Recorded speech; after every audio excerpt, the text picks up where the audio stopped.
stuff, and Steve is still on the drive.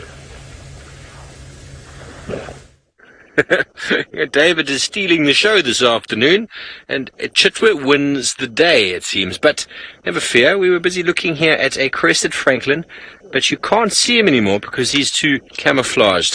So we'll continue on. We've found some tracks of what I'm assuming is Hosana. We decided to come onto that road called Mamba Loop. Let me show you, because I know sometimes these road names can be a bit confusing. You just switch off the engine there. Okay, so we are a new road that's been formed off of Mamba. It goes along this drainage system here and pops out. I was fortunate about 2 or 3 weeks ago to get Hosana at a pan just down here, and Dave and I are having a chat about it, and we got some tracks coming in onto the loop, and no one's driven here this morning. So maybe we're going to be lucky. The little chief, you know, he likes to just show himself up when things are quiet.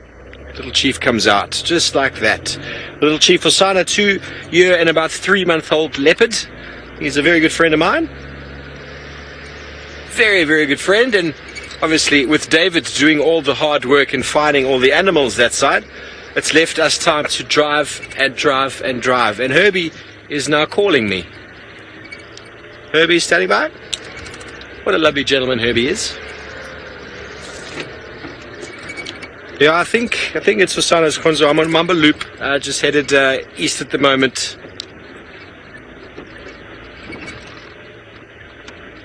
Okay, well, Herbie's on the other side. He's quite far away. He obviously heard me telling you all that we've probably got tracks of Hosana. Last time I spotted him, he was right here by this little pan, and then we lost him as he disappeared through there. So this little pan is a little bit drier than I expected it to be. But we're going to have a little scratch around. Well, that's why. Elephants have been in, and they have smashed it. Not only do warthogs like to wallow in the mud, the elephants like to come through and cover themselves in it and then carry the mud away. These areas will get deeper and deeper. You can actually see all along the ground here the splatter of how the elephants would have thrown the mud over their head. You can just make it out there. That's mud splatter. No other animal does that with the mud. You might see chunks of it as the animal moves off, but the elephant's been throwing this over their head onto their back, and quite often you can actually see the 4 tracks of where a male or whatever stood. All the mud has fallen down, and then when he stands away, it's clean underneath. But we are now in the west. Hopefully we'll find something out here, but it is a marvellous afternoon, and barring that, we'll head up to Buffelshoek Dam for a sunset shot. And let's go over to James and see whereabouts on the reserve he is. Slender. Oh, I am on Rebecca's Road, everybody, which is the central road in Djuma, and I've found some termites, very different from the ones we had before. They are, of course, the harvested termite, and they are blessed with the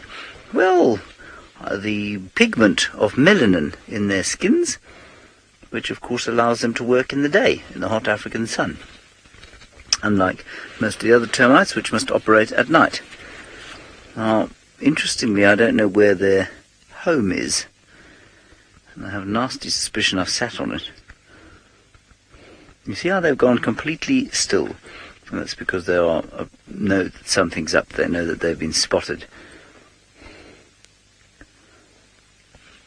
Now, normally you can see exactly where they're dragging the stuff to.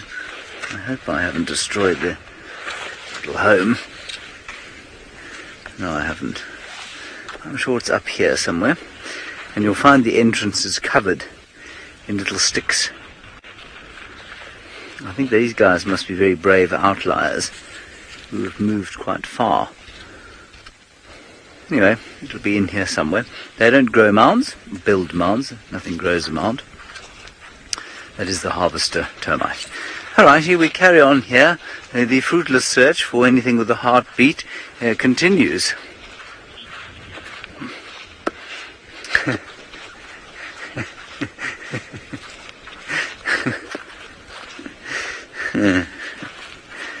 Child of the universe, our evidence today would suggest, yes, that is exactly the case, that Kenyan guides are better at finding large animals than South African ones.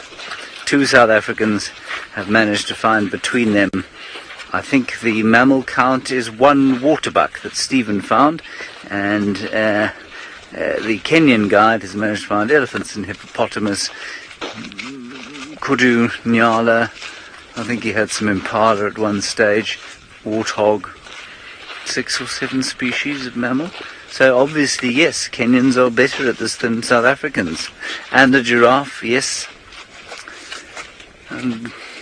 Sorry about that. But at least we have a Kenyan guide with us who's able to help us. Oh, we did have an impala. Thank you, Herbert. You have found they are not as good, however, at finding hoverflies. We are the best at finding hoverflies. And I know that's why most of you are watching this show. It's not for giraffe and elephant, leopards and lions. Much more so, it is for the humble hoverfly of a Sunday afternoon. Now, you can tell this is a fly. Craig, do you know how you tell it's a fly, not a bee? Craig says, which means no, I have no idea. Please, would you explain it to me? So, yes, I shall. It has got 2 wings only, whereas a bee, Craig, would have, what's that? Yes, exactly, 4 wings. 2 hind and 2 fore. This one has also got a nasty little proboscis on it, which I don't think is used for anything other than trying to get into the nectaries of flowers and sucking the nectar out of those flowers. And it's called a hoverfly because, I'm going to ask you one more question, Craig, because it can? No, hover. Well, you were almost right there. I mean, you took a 50-50 chance. And this hovering hoverfly is able to very accurately place itself in the air, like a hummingbird, like a miniature hummingbird. It's able to place itself accurately in the air and get at the nectaries of minute little flowers. So that's what that is. Then, not only are we good at finding hoverflies, we're also good at finding aphids. Here are a whole lot of aphids. And it seems to be aphid season at the moment. And in fact, I think I've just realized what it is that the gummy grass has its gum for. I will try and find some gummy grass for you to explain. They've got little gummy patches here on the nodes. And I think that stops the aphids from getting up to the inflorescences and damaging them. So that's what's going on there. Can you see them all there, Craig? Aphids are my new favourite subject. I better learn something about them. So, there you are. No big animals, but, well, vast array of diversity here.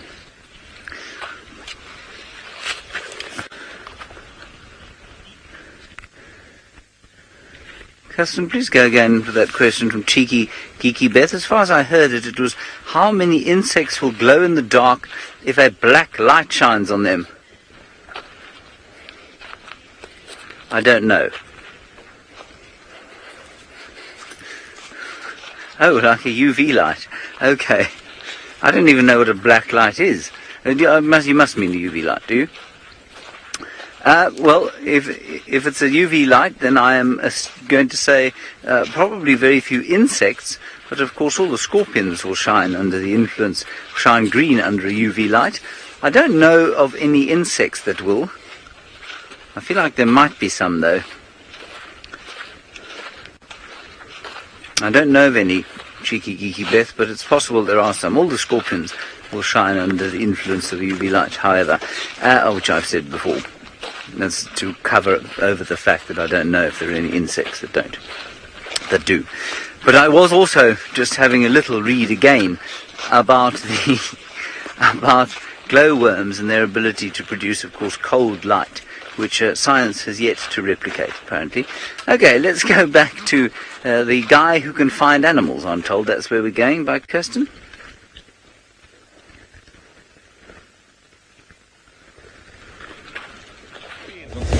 Oh, not It has been sheer luck today, and I think I'll put today on my diary as one of my biggest days. The highlights of herds of elephant this morning, the giraffe that we just saw, and that excitement by that watering hole of Chitwa, of all those ellies drinking, and all what was happening around that area for the like half an hour so we've been there. That is a big one for me. And in Kenya, yes, we'll see ellies, we'll see elephants, but I think that was a rather special moment for me to have seen them that close and very relaxed. The small little confrontation we saw between the two different herds, and that was a nice moment. The temperatures have now considerably gone down, and you can see I got a second layer, but nothing. You see that, Seb? But nothing compared to this morning. This morning was what I would say, hoo-la-la. It was very, very cold. And Seb is laughing there when I say hoo-la-la. But again, it feels much cooler now than when we started the safari much earlier. So we left our watering hole, or my watering hole for now, let me call it that way. Hopefully the full control agree I call it my watering hole as long as I'll be here. And heading out in a different direction now, chancing maybe on my first spotted leopard that I'll claim to be mine.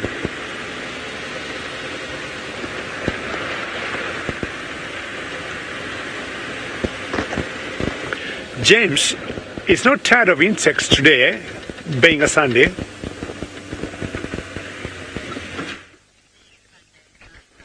It's got nothing to do with being a Sunday. It's got to do with the fact that I can't find anything else. In fact, I didn't even find this one. Herbert did that for us. This is a pirate fly, everybody. And a pirate fly is an eater of ants, normally.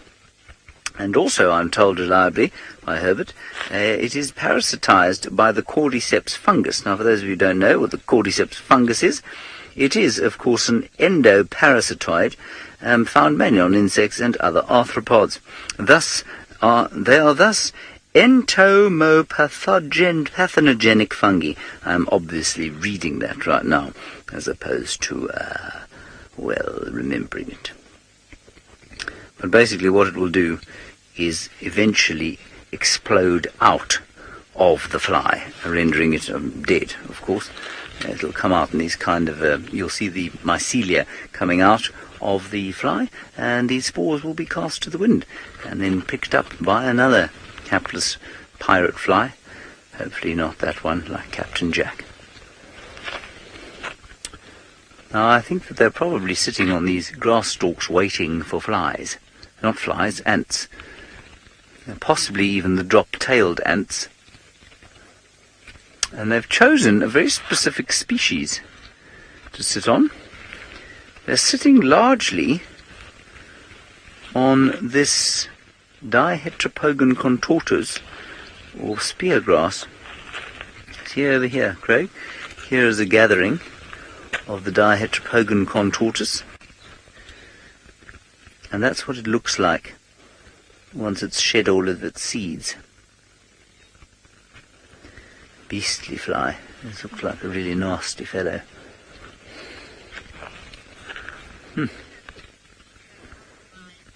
Yes, Kathy, it does look a little bit like a housefly.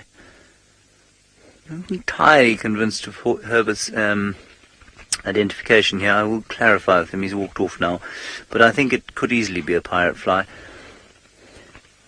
I think that would explain why it's sitting here, looking for things. Good. Well, our Insect Sunday continues. Let us meander off in this direction here. We've got about half an hour left. I'd like to find something. Kirsten has told us we may not come home until we have found something large with a heartbeat.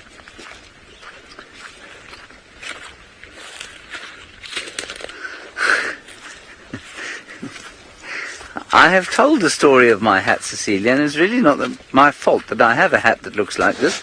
I have ordered another one, by the way. Another hat is on its way to help me. You say, do I have a pair of tattered shorts and shirt to go with my hat? No, Cecilia, I don't. As you can see, my shirt is not too tattered. It's looking a little bit ropey, but it's not quite finished just yet. The reason my hat is like this is because I very kindly donated my hat to Ralph. Okay, that's why it looks like this. It is a function of my extreme magnanimity that I have sacrificed my looks for Ralph. And I feel that you're all teasing me about it, and I don't think it's warranted. I don't think that's very nice of you, especially on a Sunday. Jerry says if I could just cut that thread. Well, Jerry, I'll pull it off for you. Okay, happy now?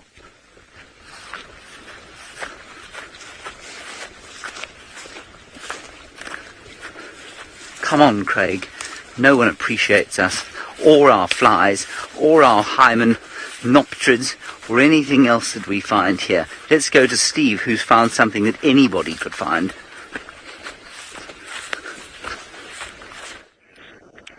Anybody could find, indeed. Well, the sun rises and sets every single day. That's the one thing we know for sure. And we are on the western side on that very nice road called Drakensberg. And we are looking to the west, and the sun, the golden orb that creates all of life, is slowly setting in the distance. We can at least contribute something to this drive, and a sunset is always an important part. So I'm just going to give you a few moments to enjoy that with us.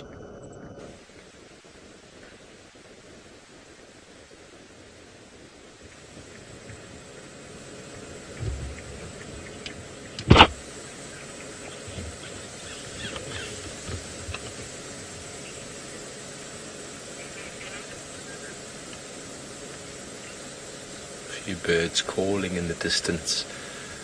Sometimes there's no need to label anything, just the beauty, the nature, the stillness.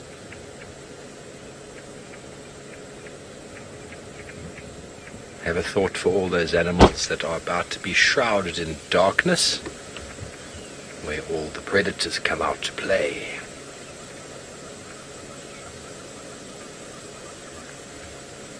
Do you think if we lived out here without any shelter, without any sort of defense, just in the middle of nowhere, do you think we would appreciate the sunset every day like we do at the moment?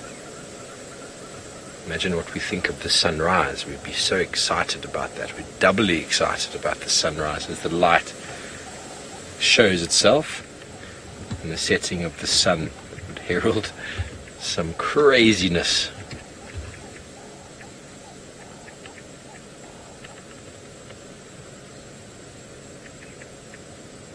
Beautiful.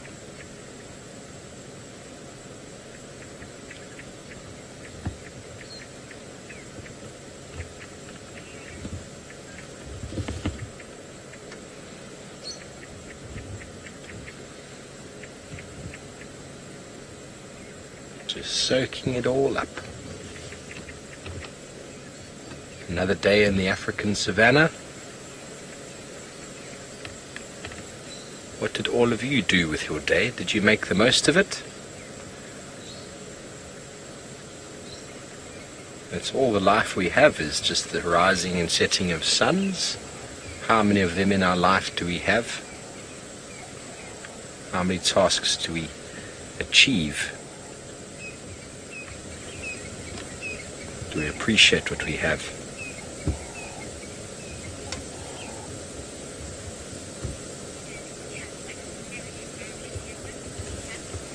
Cat, I know it's very hard to get bored looking at the sunset, and there's not a cloud in the sky, which actually detracts a little bit from the beauty of these skies. You know, I mean, what I love about the sunsets here is there's so many different types and elements, and moisture quality in the air, and pollution elements, and dust.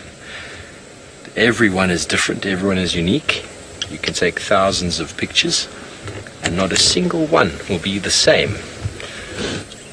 Even if you took it from the exact same spot, it would always be different. So you never get bored of the sun. And what I love about it is that that is real. That's happening right now, in the moment. There's no thought of anything else. But what I like to always reflect on with the sunset is that, did we achieve in the day what we set out to achieve? And if not, why? And then hopefully the next day we can better ourselves. I think as a human race we need to better ourselves every single day as we go. And the setting and rising of the sun is that clock to the end of our lives, and we need to pay attention to that. So we're going to soldier on. We are in the usual haunt for Tundi. We didn't materialize anything with those tracks of Hosana. It's possible that they were from last night, where he'd come down and Brent had found him down sort of close to Twin Dams. It's kind of an area he seems to move in. So we didn't see him. I didn't find anything fresher than what I'd seen. But who knows what might pop out now. It is cooling drastically. Almost going to be time to put on a jacket. And those of you who do watch the show quite regularly will remember that Tundi had a kill just over here last week Saturday. Little Steenbok kill. It was marvellous. I got stuck in a hole just in there. I'll never forget that. It was a big hole. I remember when James came to help me, he just went, good gosh. My whole vehicle had pretty much fallen into the ground. And it was so fantastic because I think I'd been live and I'd said, if I do disappear and fall down a hole, I do apologize. And then we went off there and then I fell down a hole. So I'm glad that didn't happen live, because it would have looked quite frightening on that camera. The entire vehicle just did this. But Tristan Dix, if you're watching, I did not fall out the car. He still gets very upset when we talk about that video, even though he'll watch it and show it to people, so the views keep going up. People are like, oh, I really don't like this video of me falling out the car, and he shows it to people, and then someone's like, what video? Oh, this one. He shows another person. So I just love how well edited that was. He was giving Taylor McCurdy a whole lot of grief about falling in the mud, and then the way they edited made it look really good, and then whoops, off he went the side. Oh, I love that.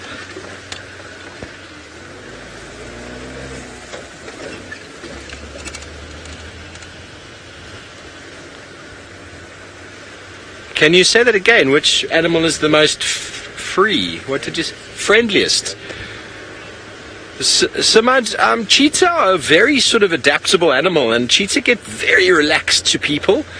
They don't see us as food, and they're not threatened by us once they're habituated. The cheetah that is sort of a very, very wild cheetah will run away from people from a distance, but they do relax quite quickly to people, and they can be quite friendly. Squirrels can be extremely friendly if you raise them from babies, as well as mongooses. If you can deal with their enormous amount of energy, they just do not stop digging and licking and grooming. They will drive you absolutely mad. Giraffe, not, because we've had reports of a person being killed by a giraffe recently, but that was more of a different incident, I suppose. It wasn't wild, but you'll never get close to a wild giraffe. He'll always move away.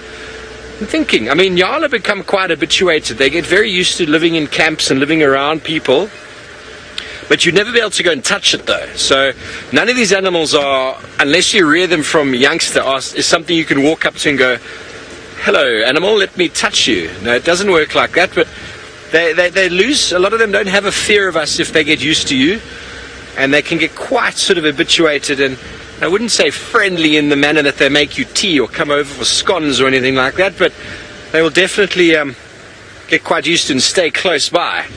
But an animal that I've seen many times there's a tortoise that comes into camp, but he's got, it is a she, and it's named Gregory. It's a very interesting story what goes on where we live, and she comes in all the time to come and get food, and the girls are very friendly towards Gregory, and they're constantly feeding her little bits of offcuts of spinach and whatever they might find in the fridge.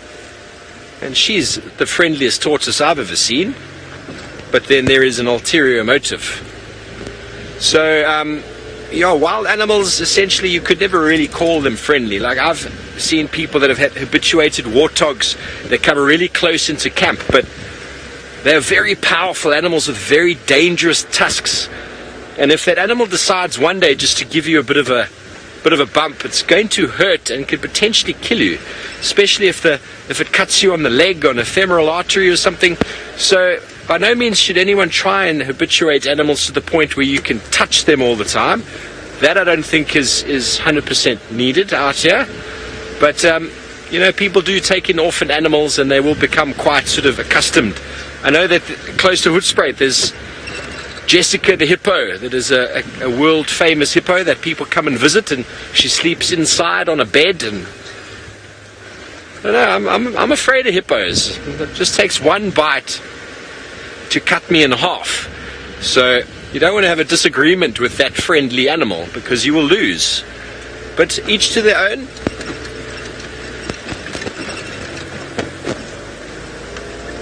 But squirrels can be very nice. They're quite a fun little animal, but you've got to get them from little pups, little babies. Bush babies, I've seen people with bush babies, but the problem with bush babies is they like to urinate everywhere. So if you like being urinated on constantly, get yourself a bush baby. If you're kind of against that, then I wouldn't advise getting a bush baby. They'll climb in your hair and just start urinating down your back. If you're into that sort of thing, go ahead. A lady I used to work with, Sam, told me she had a bush baby that used to do that, and she liked it, but I think it took a bit of getting used to. It's a different kind of shampoo, the bush baby. But essentially what the bush baby is doing is marking you as their territory, because they like to urinate and walk around. Urinate in their hands and then walk around, and everything that touches, that's my territory. So when they climb on you and then urinate, they're basically owning you. That's what they're saying, without saying anything. So if you like that kind of friendly, go for it.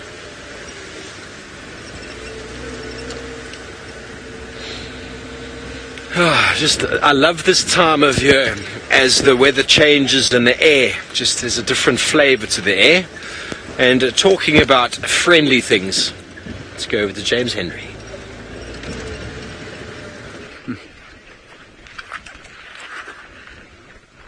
I'm so friendly.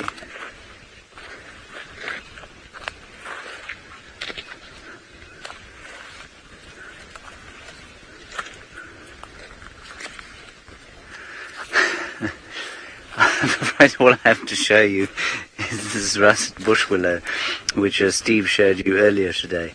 But I bet he didn't get quite as close as Craig is getting. Wonderful. It is said you can make tea out of these pods. I have tried. It's really very average to disgusting. And that is the russet bush willow. We are on our way home now. It has become quite dark on account of the setting sun. And so we're just marching sort of fairly quickly up towards camp along the Twin Dams Road. Now there is an interesting tree here. Muldoon, I have not managed to find another insect, I'm afraid. We have been looking, though, I promise. What we might find here, on this tree, which is known as Rus gwenzii, is, of course, the flea beetle. And Rus gwenzii is identified by the fact that it has spines and a three-pronged leaf. James Richard, I believe you've been asking about flea beetles. Well, this is the tree that they occur on. You can see that this trifoliate leaf here, that is the indicator of a rus, or currant tree. Not currant tree, raisin. Is it a raisin? I can never remember the common names. And also these spines. Now the difference between a spine and the thorn is that a spine is a modified branch. So if you look at this one here, you can see that it's got leaves growing out of it, but it is obviously very sharp at the end. Then as the spine becomes a more mature branch, it loses its sharpened edge and puts out other spines from it. And that, of course, is distinct from a thorn, which is naturally not around here. Anyway, a thorn which grows independently as a defensive mechanism out of the plant and plays no further role in providing nutrition or other leaves to the plant. Now, that is spined Rusquenzii. Other plants that have spines like that, of course, include the green thorn, or the Balanites magami, the torchwood, the Dicrostachys cinerea, or sicklebush, as it's called. Those are the main ones that have spines and not thorns. I'm getting so desperate now that I think I may even... What have we got? Ziziphus. Well spotted there, Craig. That's got thorns and not spines. Very good. You can see here that the thorns play no role in sort of putting forth shoots. They are just there for defence. A little Ziziphus enjoying his Sunday evening. Bonsai Ziziphus. Marvellous. Good. I was going to point out something here. But Book, you say I look a bit lost. I must say I feel a bit discombobulated given the distance we've walked and the lack of content we've actually found. I did see something in here. Oh yes, this is what I wanted to talk about. I want to talk about this Diheteropogon contortus. We have to do this once a year, everybody. I know most of you have seen this before, but I shall do it for the benefit of those who have not. Here we have the awns of Diheteropogon contortus. There we are. Can you see that, Craig? Et voila. And, of course, now we do the very magic trick of making them wet.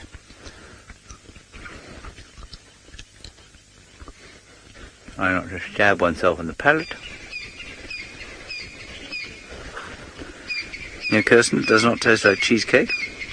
And if you watch it carefully... Come on. It's not doing it. Hang on, let me try that again. It just starts spinning. Because what they do is when they get wet, they drill themselves into the ground.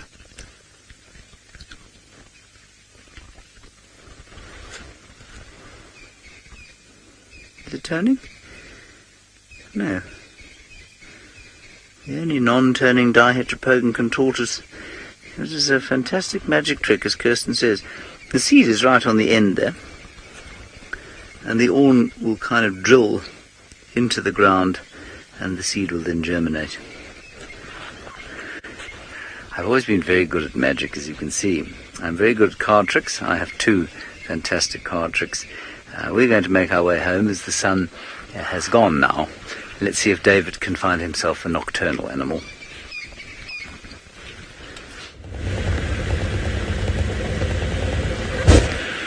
Right, James with seeds, James with fruit, James with grass. I'm not sure what James doesn't eat, but my advice to him is he should eat a lot or he gets eaten. But I'm happy to hear he has started making his steps home. Good boy. I am still absorbing my excitement from those Ellies earlier, and I still can't believe it. I'm still staying and asking Seb, was that real? And I'm like, yes, and you'll see more. And that was quite a show, eh? Quite a show. We'll see elephants in Kenya, and maybe not that close and not as dramatic. Especially when we had those 2 herds meeting together and having a little scuffle. That was something that was like, what could be happening here? Just slowly coming to a dam, or to a waterhole rather. We were a few days ago, and we had seen some big buffalo male laying around, and I don't think there's anybody home at the moment. And what will happen sometimes if the animals are not thirsty enough, or they have had a lot of foliage or food with moisture in it, they may not come for a drink, but very good reflection of the trees there in the water. Good job, Seb.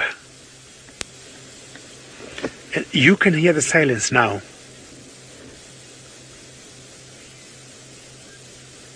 Excellent. That's like an upside down tree. I agree with you, Carson. That's really beautiful. Really, really beautiful.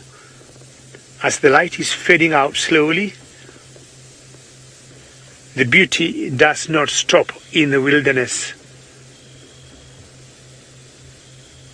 These are 2 trees, and very good camera work there by Sebastian. And you see the water, the waves, making it even more colorful as they move there. Quite a popular waterhole here when you'll get the animals coming for a drink and be they either predators or herbivores. And this one day, look at the light there as the sun is fading out, all the golden light. Excellent, good job. Still giving us that great view of Djuma. And Steve got a feathered friend. My favorite kind of friends, the feathered kind, and here we have got a giant or a Verreaux's eagle owl, and we are obviously still in color. And if you look very carefully, ladies and gentlemen, you'll notice that the eyelids are pink, which is the most bizarre thing. I don't know why a bird that is so camouflaged has got pink eyelids. But isn't that a gorgeous bird? So regal, just looks so sort of majestically intelligent. I'm not sure if you can hear the starlings are all around him going absolutely nuts. A few birds, a fork-tailed drongo. There's another one of the shrikes, the white-crested helmet shrike. They've all spotted him, or her. They all want her to go away. That's what happens with the silent hunters, same as the leopards. Once they get spotted and the alarm calls arise, they generally move away because their ability to be stealthy disappears.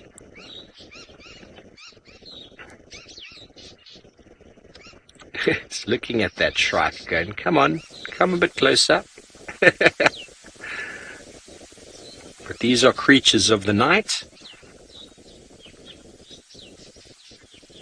Oh, Roxy, your favorite bird. Fantastic. I wonder if this is a new bird for any of the viewers out there. Let me know if it is. See those pink eyelids and that very round face. And the ear tufts that you see are not actually ears. They are just tufts that act in camouflage.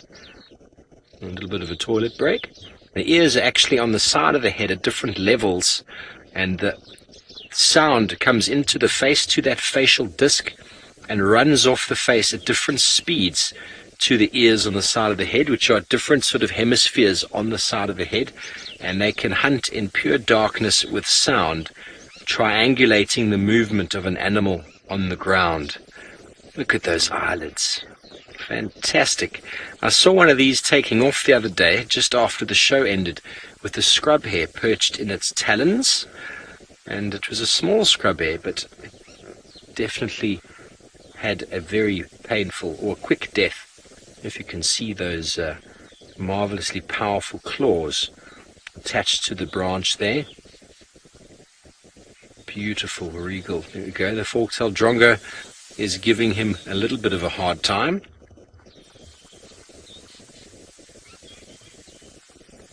Just waking up.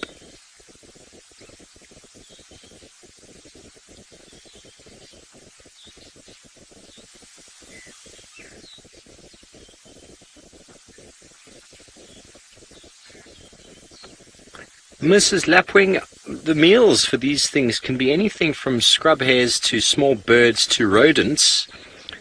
Primarily they hunt things moving around on the ground. They're not much of a raiding specialist, but they are opportunistic. And they're also very sort of predatory on other owls. This is the biggest owl we get in the area. And they will chase smaller owls and kill them if they can, because it's all competition. This is the largest owl I said we find here. And they have separated their niche from the daytime raptors, such as the tawny eagle, possibly even the martial eagle. Maybe the martial's a bit big. but their food resource is quite a similar one, but these guys hunt by night rather than by day, and that separates them in time. Okay, what have you spotted?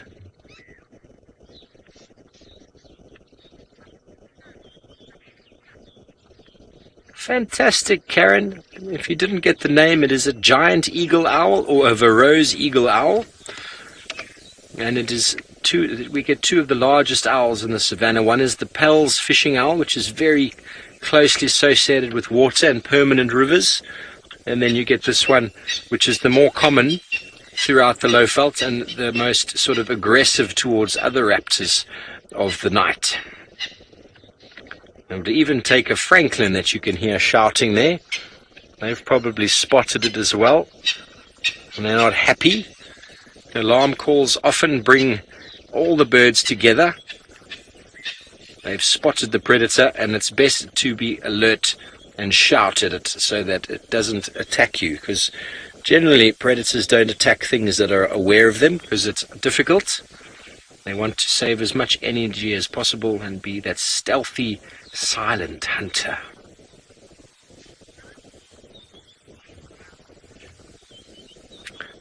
Hello, Tamsin, age 7. Why does he turn the head around? Well, an owl can almost turn its head all the way around from left to right. It enables them to sit in one spot and be able to scan the vegetation in every direction without having to move. They are extremely camouflaged, and if they move their body, they can give away their position a little bit. So by being able to just rotate your head very easily, it's almost like having eyes in the back of the head. Owls are quite sort of specialized in that, and it's part of their hunting strategy. And as they move their head, you can see how he's kind of moving his head now. He's picking up some sound on the ground there, and by moving the head, it changes the frequency and the direction that the sound is coming in on the facial disc, and then it allows it to sort of pinpoint through sound, not through sight, something rustling around in the undergrowth.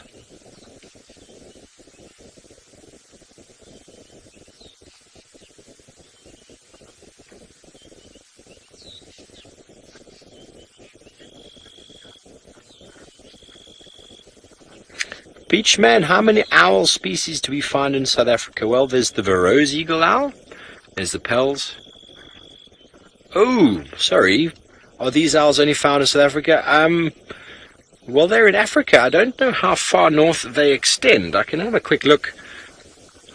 Probably southern, sub-Saharan Africa, quite common. But I don't think you find them elsewhere in the world. You don't get too many species that cross continents with regards to owls that I know of. Not like the barn owl. I think the barn owl is quite a sort of a European and an African owl, but I've never heard of the giant eagle owl elsewhere. Beachman.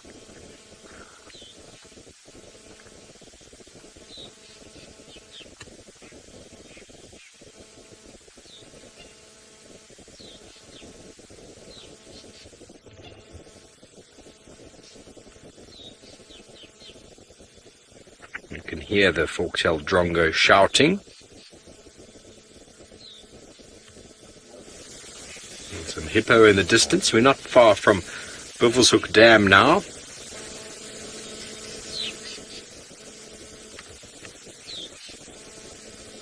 Okay, so it doesn't say too much, but it's all over South Africa, not in sort of the Cape region, but all over South Africa, and I'm sure that extends into Namibia, Botswana, Zimbabwe, Mozambique, and probably up into Malawi, Zambia area, but I don't think they go anywhere else. Very common in conservation areas. Obviously they require an abundance of food in the form of rodents, scrub hares. There we go. Look how easily it can look all the way back here. That's something James is able to do very well in the seat. It's something I'm trying to do when talking to the camera, but haven't quite mastered that spinal twist yet. So you've all probably seen how James does it, just effortlessly. Dave is having a chuckle. So you can hear all the alarm calls there, the rattling of the birds. It's a very good indicator of something present, and we are seeing it now. There is the owl. You can get that with smaller owls as well as snakes, and even mongooses. Sometimes small birds like that can give away the presence of a leopard, but more likely something like a caracal or a wild cat. So following the alarm calls can be very good and easy for finding the camouflaged animals. Well, David is out trying to find things by night. Let's go see how he's doing.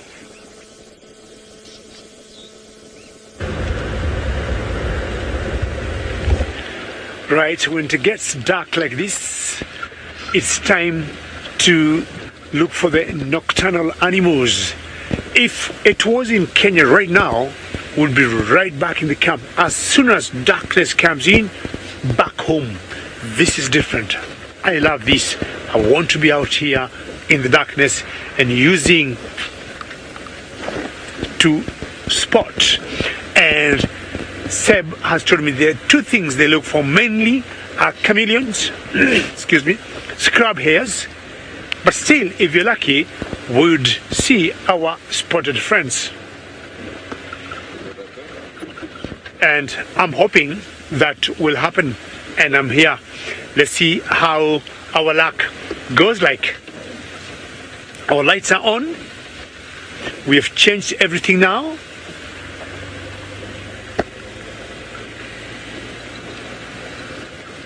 Oh, that's a good question. Yes, what happened to our Swahili lessons?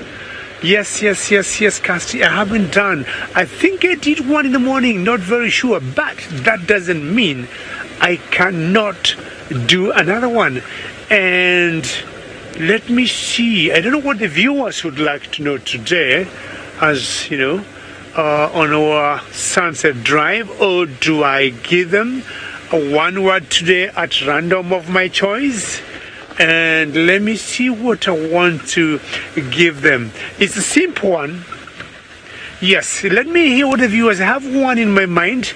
Let me hear, let's see what viewers may want to know for today. I have one in mind, but let me see. I'll give you what you want, but I also have one for you.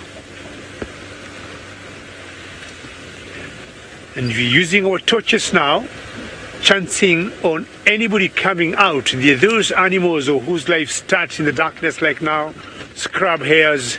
Hyenas could also be pretty active at night. You've had them at night sometimes. Ooh, ooh, ooh. And you never know. Has anybody requested for one word? Any?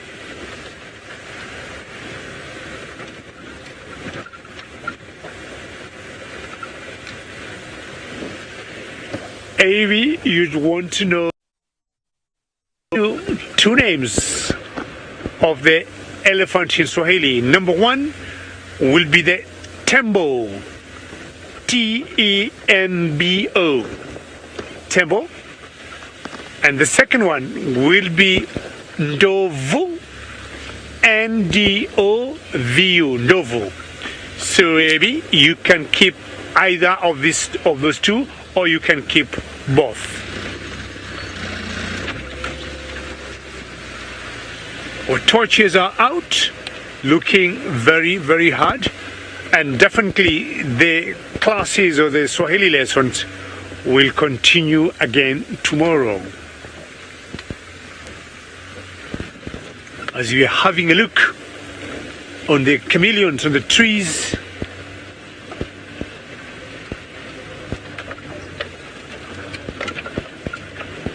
you'd like to know how we say night in Swahili, and we say usiku. Usiku, usiku, U-S-I-K-U, usiku.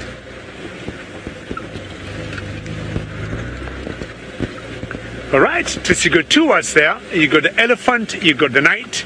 So elephant again, either Tembo or Ndovu, and usiku is the night. Tomorrow we'll tell you Mchana, which will be the day, but that will be for tomorrow, David.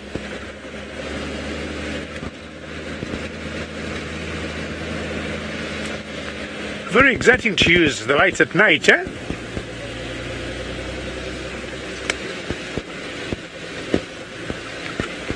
Steve is at a watering hole.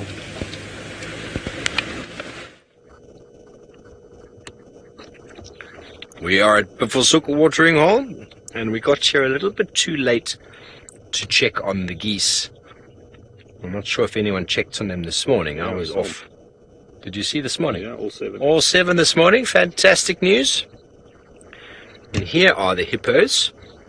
We have switched to infrared light because it is dark now. So what you're seeing looks like a day shot, but it is not. Hey, we are on infrared, Dave. Yep. Quite amazing. And these hippos are always so full of activity. I'm only joking. They never do too much here. Nowhere near as exciting as the Chitwa hippos, who always seem to be up to something that side. There are far more than them, and today there are 3 here. There's 2 there, and then one at the other side of the dam, who is slowly moving through the water. And you just see the wake there in the sort of middle center of the screen. There he goes.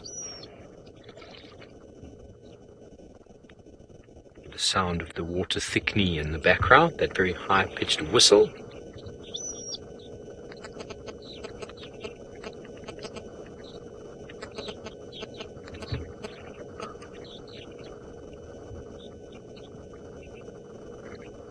Beautiful to just sit and spend some quiet moments at water holes. Water can be very calming. Imagine being a hippo that just spends the entire day in the water. Now James is commenting on it before, but what do they think about? I've spent quite a few hours in a swimming pool, but I'm generally also doing all sorts of things. They look quite funny in the light, don't they, Darby?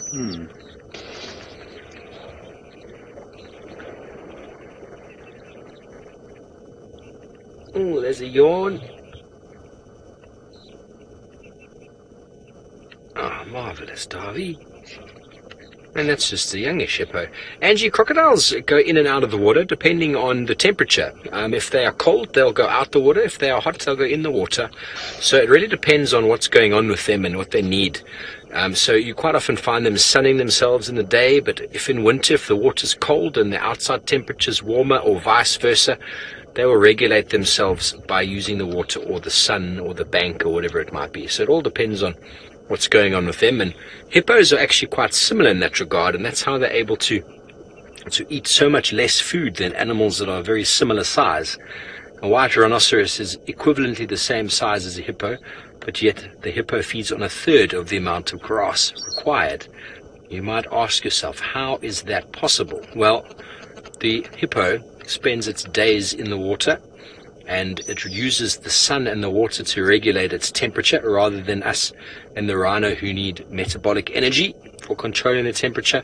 The hippo just uses the water. So they act like a crocodile, and so they can spend far less time feeding, which is quite a benefit when you're a big ungainly animal like a hippo, and then they spend their time in the water. So that is quite a marvelous thing. Only 1/3. Imagine that. 1/3 of the diet of an animal equal in size, purely because they don't need the energy expended that other animals need. Other mammals, anyway. I can hear the Egyptian geese. I think they're actually just behind them there, Darby, on the bank. I wonder if we can count the goslings at night. It's a bit dark, but they're there. We might be able to count them. The parents are both there. 1, 2, 3, 4, 5. See, I can't count them all. Bit dark. We're not going to make any assumptions. They're all enjoying a little bit of a reflection in the glare.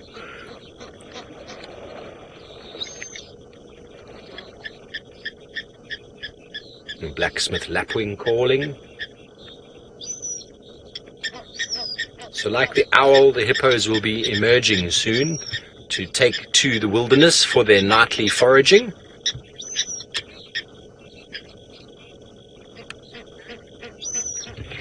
Child of the universe, hippos will essentially use, or males will have a territorial area, a dam or a river or some segment of where there's water. And depending on how far they go to feed, depending on conditions, depending if there's drought, they might need to stop off in a pond on their way home.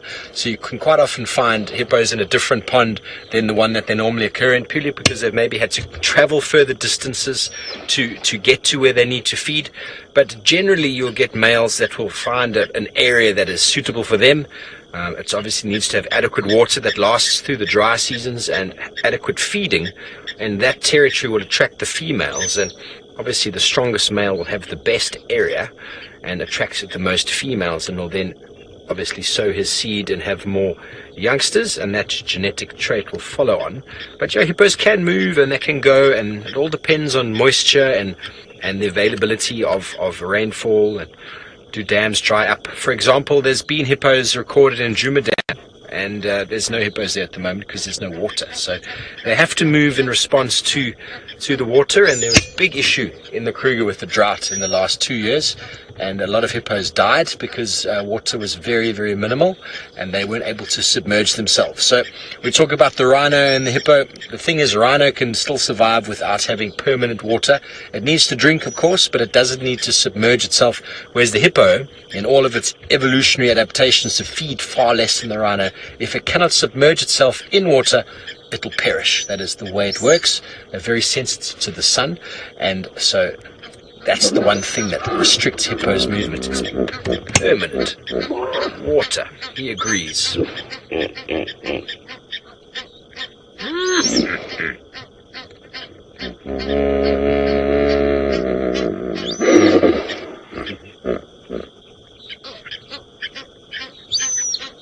Well, I think that might be the last call. And unlike the owl, David has to use technology to see his animals.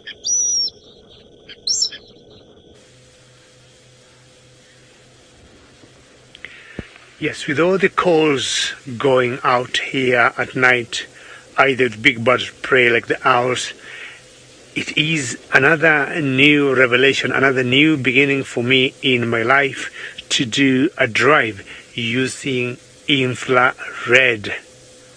Looking at my monitor, looking at those eyes in the background, looking at the black and white I've been saying earlier I love, this is something also very special for me. Those impalas there can't hardly notice we are here. Isn't that wonderful?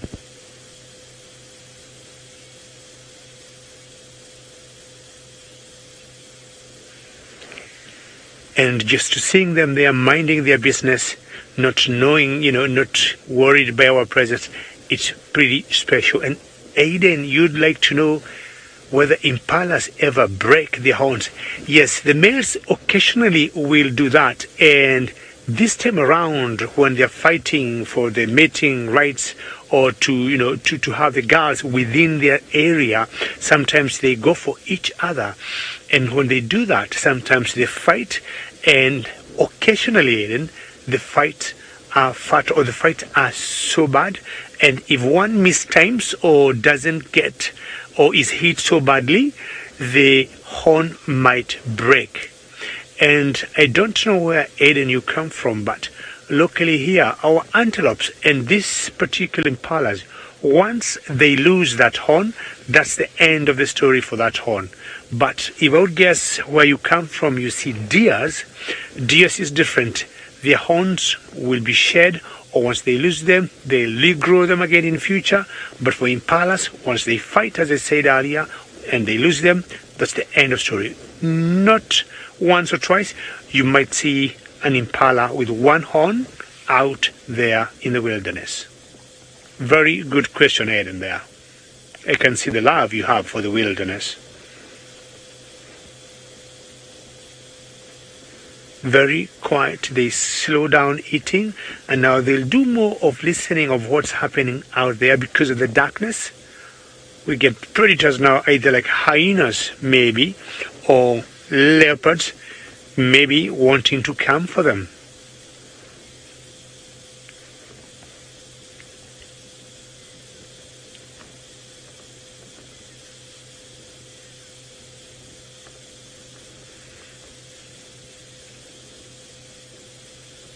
Very beautiful eyes there. I'm just enjoying every 1 second here.